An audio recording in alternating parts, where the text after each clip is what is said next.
A 529 plan can be one of the kindest things a parent ever opens for a child. It can also become the first financial promise that child feels guilty breaking. That sounds harsh, because most parents open one with nothing but love in mind. They open a laptop late at night. The baby is finally asleep. The house is quiet, in that suspicious way that makes parents wonder what broke. Between sleep schedules, car seat recalls, and whether newborn breathing is supposed to sound like a tiny coffee machine, they find themselves on a page about 529 plans. The math makes sense immediately. Save early. Get tax advantages on money used for qualified education expenses. Let compound growth do the patient, invisible work for 18 years. By the time the child is old enough to understand what tuition means, a head start already exists. A fund with their name on it, quietly growing behind school mornings, parent-teacher conferences, and science fair projects they will somehow forget until the night before. It feels like the most loving spreadsheet in the world. So the parent opens the account. They set up automatic contributions. They feel like they have done something real. They are right. A 529 can matter. Used well, it is one of the more generous things a parent can quietly arrange before a child ever knows what a tuition bill looks like. But somewhere in that responsible moment, a second thing can happen. One most parents never notice. The account opens quietly, and with it, a version of the future starts to take shape. That is where the real 529 trap begins. In the space between what parents hope the money means and what a child may grow up believing it means. Not the tax rules.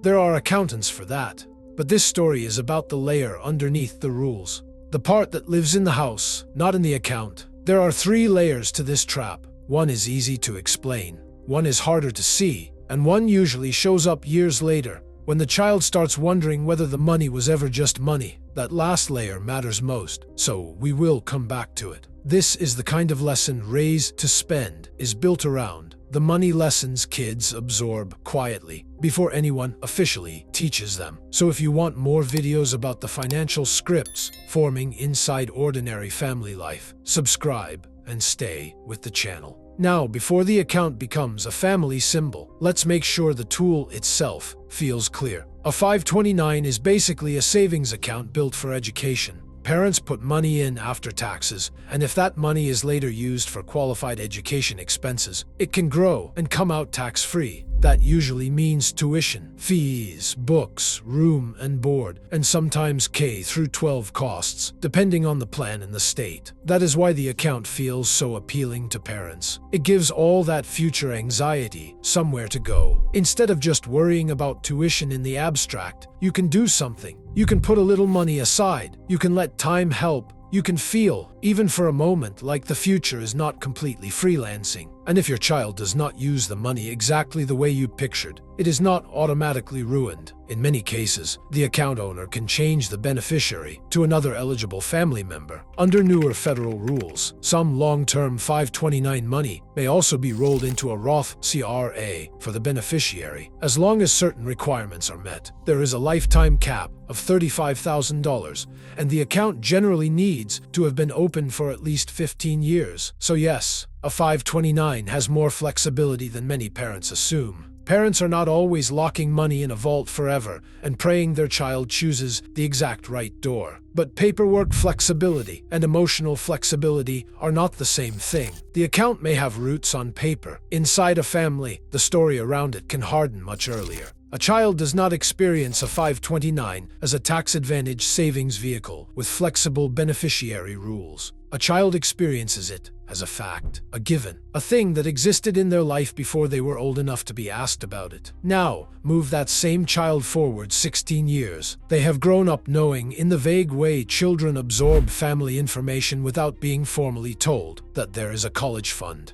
They have heard it mentioned at holiday tables, in conversations about a cousin's tuition. In the passing way, parents say, that is what the education fund is for. They have not thought much about it. They are 16. Their phone battery matters more. So do their friends. But then something happens. Maybe it is a class they take. Maybe it is a summer job that makes them realize they want to learn a trade, build something, or take time before committing to 4 years and $40,000 of other people's expectations about what smart looks like. And for the first time, they sit with the weight of that college fund, not as a gift, as a question. What happens if I do not go? What happens to all of it? Did they save that for years for something I do not want to do?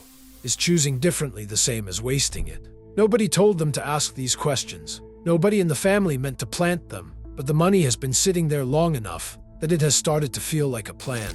And deviating from a plan that someone you love built with their own money does not feel like simply making a different choice. It feels, quietly, like betrayal. That is the trap, not the account, not the savings. The story the account tells without anyone writing a single word of it. And once the story exists, the next question is how it got there. Most parents who open a 529 have a quiet understanding of what it is for. The child does not start with that understanding. They start with an impression, and the impression gets built slowly out of the things that get said and the things nobody says at all. If the only time the fund comes up is in the context of college visits, college prep, what a good college will do for someone's future, then the child learns a simple equation. This money exists because college is what people in this family do. The fund starts to feel less like a tool and more like a destiny. And destinies are hard to return. To be fair, none of this is a failure of love. It is usually the opposite, the same instinct that makes a parent set up automatic contributions when a baby is 3 months old, is the instinct behind nearly all good parenting.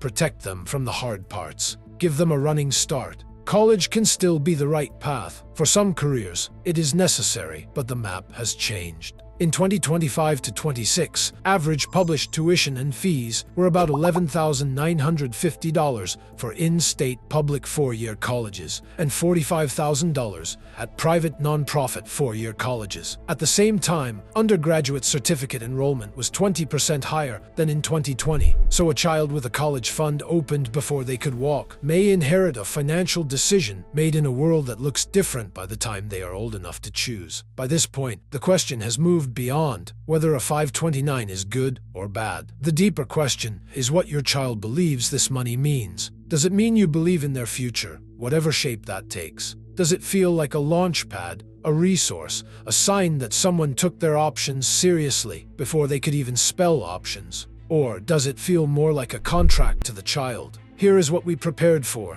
Here is the plan we built. Here is the thing we hope you will not make us explain at the kitchen table by choosing a path we did not picture. Most parents are not trying to write a contract. Even so, a 2023 Pew survey found that about 4 in 10 parents said it was extremely or very important that their children earn a college degree. That kind of hope does not have to be spoken loudly for a child to feel it. Children are good at reading subtext.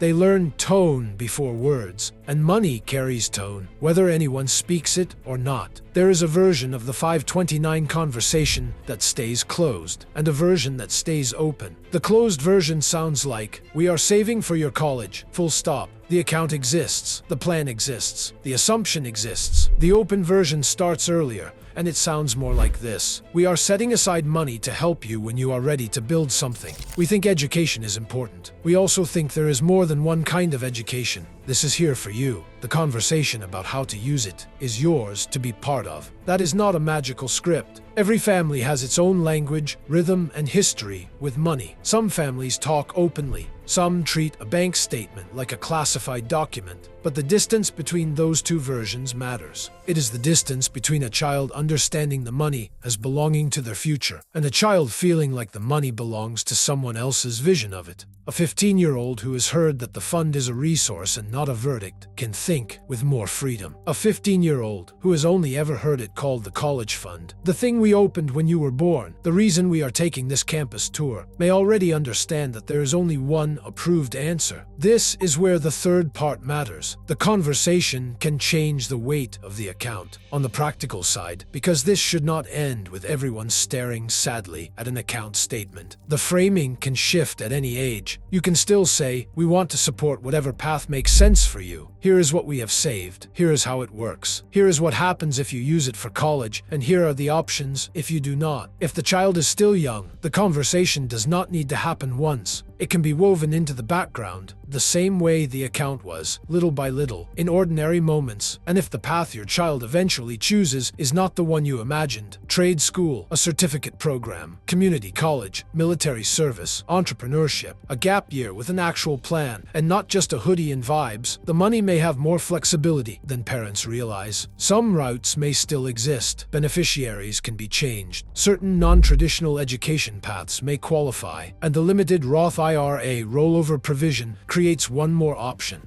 The money does not simply disappear. More importantly, the child does not need to disappear into a plan made before they knew who they were becoming. The most useful thing a 529 can be is a signal. Not that the future has been decided, that the future has been taken seriously. That is a beautiful thing to tell a child. Someone who loves you thought enough about your future to put aside money before you were old enough to understand what that meant. They did not know exactly who you would become. They wanted you to have options. The account is not the prophecy. It never had to be. Somewhere right now, a parent is sitting at a kitchen table with a laptop open, a stack of statements nearby, and a cup of coffee that has officially become room temperature evidence. They are trying to do the right thing. They probably will. The question we're sitting with is not only whether the account is the right account, it is whether the story around it still gives the child room to become someone real. Because children inherit more than money. They inherit the meaning attached to it. And sometimes, the most generous thing a parent can do